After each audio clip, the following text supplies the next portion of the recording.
Shalom, selamat pagi Bapak Ibu Saudara yang dikasihi Tuhan Yesus. Kembali kita bertemu melalui renungan firman Tuhan yang akan kita baca dengarkan bersama hari ini. Damai sejahtera dari Tuhan Yesus Kristus, kasih dan kuasa-Nya senantiasa melimpah dan menyertai kehidupan kita semuanya. Itulah harapan dan doa kami. Mari kita siapkan hati kita untuk berdoa sebelum dengar firman Tuhan. Tuhan Yesus yang baik, tidak berhenti-hentinya hati kami dipenuhi dengan rasa syukur dan terima kasih buat nafas kehidupan dan hari yang baru yang Tuhan Yesus karuniakan kepada kami, dan kami akan menjalaninya sepanjang hari ini. Sebelumnya berkati urapi firman-Mu sehingga menerangi kehidupan kami. Dalam nama Tuhan Yesus kami berdoa. Haleluya. Amin. Firman Tuhan yang akan kita baca dengarkan bersama hari ini tertulis dalam Amsal pasal yang ke-17 ayat 22. Begini firman Tuhan, hati yang gembira adalah obat yang manjur, tetapi semangat yang patah mengeringkan tulang. Dari ayat yang kita baca dengarkan hari ini, kita akan berbicara tentang hati yang gembira adalah obat. Hampir semua orang pernah mengalami yang namanya rasa terluka atau rasa hati yang terluka. Jadi pasti rasanya sungguh menyakitkan ketika kita mengalaminya. Ada kemungkinan kita beberapa kali merasa terluka oleh sifat atau perkataan seseorang yang kita kenal, yang dekat dengan kita. Siapa saja bisa melukai kita. Sebagai akibatnya, pikiran kita tidak berhenti untuk memikirkan bagaimana caranya menyikapi hati kita yang sedang terluka.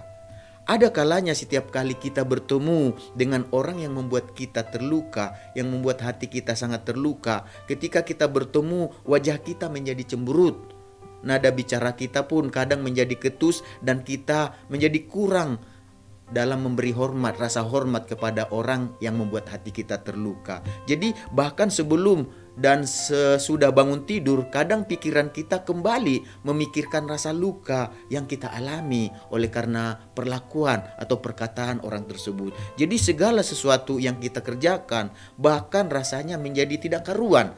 Kita sepertinya tidak bisa menikmati kehidupan kita. Akhirnya apa yang kita kerjakan jadi tidak membuat kita bahagia. Semuanya rasanya menjadi hampa. Jadi hati kita benar-benar terluka. Hati kita benar-benar tersakiti karena sikap atau perkataan perbuatan orang terhadap kita. Bahkan akibat luka tersebut terkadang timbul di pikiran kita untuk melakukan sebuah rencana, ya tentunya rencana yang sungguh tidak terpuji atau rencana yang tidak baik lah. Jadi saat hati kita terluka, maka ekspresi yang keluar juga akan selalu berpengaruh dari kehidupan kita. Tetapi saat hati kita damai, sebaliknya ucapan kita penuh ucapan syukur dan tidak ada luka, maka semua yang ditampilkan juga akan selalu menyenangkan dalam kehidupan kita. Sebab itulah dikatakan di dalam Amsal pasal yang ke-15 ayat yang ke-13. Hati yang gembira membuat muka berseri-seri, tetapi kepedihan hati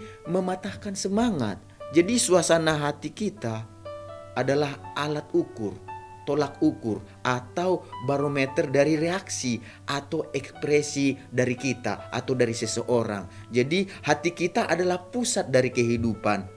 Segala tingkah laku manusia, tingkah laku kita dikendalikan oleh hati kita. Oleh sebab itu, jika kita ingin menikmati hidup yang sesungguhnya, maka kita harus berusaha menjaga hati kita, menjaga suasana hati kita. Sebab dari hati kita lah suasananya itu memancarkan kehidupan, terpancar kehidupan dari hati kita. Oleh karena itulah hati kita harus kita usahakan supaya tetap bergembira. Karena itulah Alkitab katakan hati yang gembira adalah obat yang manjur. Jadi hati yang gembira itu bisa mengobati kehidupan kita, bisa menyembuhkan kehidupan kita dari luka hati, dari segala sesuatu yang membuat kita menderita. Jadi suasana hati kita sangat berpengaruh bagi kesehatan jasmani kita. Lalu bagaimana supaya kita dapat memiliki hati yang bergembira? Ya supaya hati kita tetap bergembira, ya kita harus belajar untuk mengucap syukur dalam segala hal, dalam situasi dan kondisi. Materi yang banyak tidak menjamin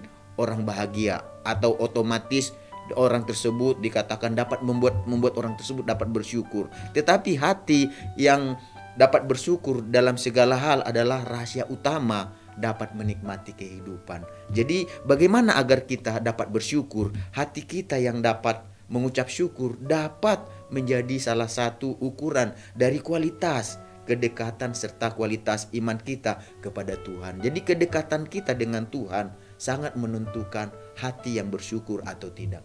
Jadi semakin dekat kita kepada Tuhan, semakin tahulah kita mengucap syukur, semakin bisalah kita mengelola segala sesuatu masalah pergumulan kita, sehingga kita tetap bergembira di dalam segala kondisi. Jadi Bapak Ibu, Saudara yang dikasihi Tuhan Yesus, kalau kita memperhatikan gaya dan cara hidup manusia dewasa ini, maka bukannya kita perhatikan semakin baik, tetapi sebaliknya, semua saling berlomba. Kemajuan pengetahuan dan teknologi hanya hitungan detik itu berganti terus. Seiring dengan perkembangan tersebut, perkembangan peradaban manusia juga terus itu semakin maju secara pesat. Jadi iblis juga tidak akan tinggal diam dengan kemajuan-kemajuan tersebut. Ia akan terus mengembangkan strateginya untuk menjatuhkan tentunya anak-anak Tuhan yang percaya kepada Tuhan. Iblis sangat tahu bahwa kedatangan Tuhan sudah semakin dekat.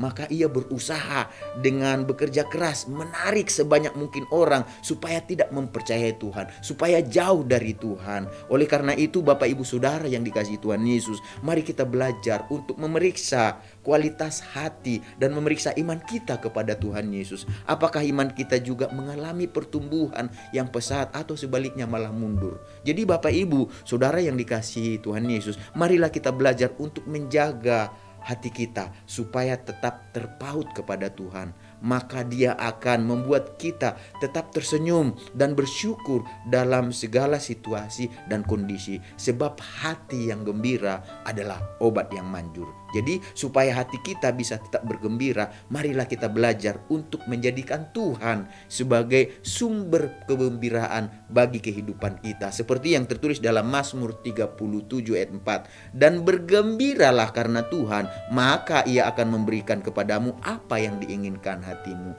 Jadi dengan belajar untuk menjadikan Tuhan sebagai sumber kegembiraan kita, bukan yang lain tetapi Tuhan yang menjadi sumber kegembiraan kita, maka Tuhan akan memperhatikan dan memberikan apa yang diinginkan oleh hati kita. Jadi Bapak Ibu Saudara yang dikasihi Tuhan Yesus, bergembiralah karena Tuhan, karena kita tahu bergembira itu adalah obat yang gak manjur. Apapun situasi dan kondisi kita, jangan biarkan itu mempengaruhi keadaan atau suasana hati kita. Tetapi apapun itu, mari katakan hati yang gembira adalah obat yang manjur. Jadi bergembira karena Tuhan, bukan karena yang lain. Maka kita akan mengalami kuasa Tuhan, mengalami pemeliharaan Tuhan, mengalami penyertaan, perlindungan daripada Tuhan, pertolongan yang daripada Tuhan ada bersama dengan kita. Mari kita sama-sama berdoa. Tuhan Yesus, kami mengucap syukur buat firman yang mengajar kami supaya kami, Tuhan, mengelola hati kami, kehidupan kami ketika kami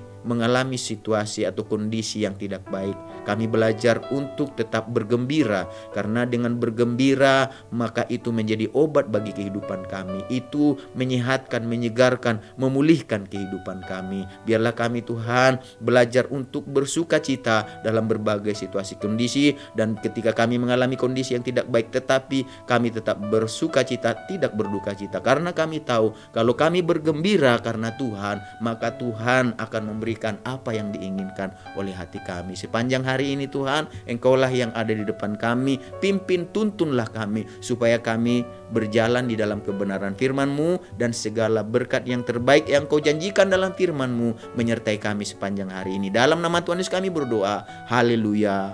Amin. Selamat pagi, selamat beraktivitas. Tuhan Yesus memberkati kita semuanya.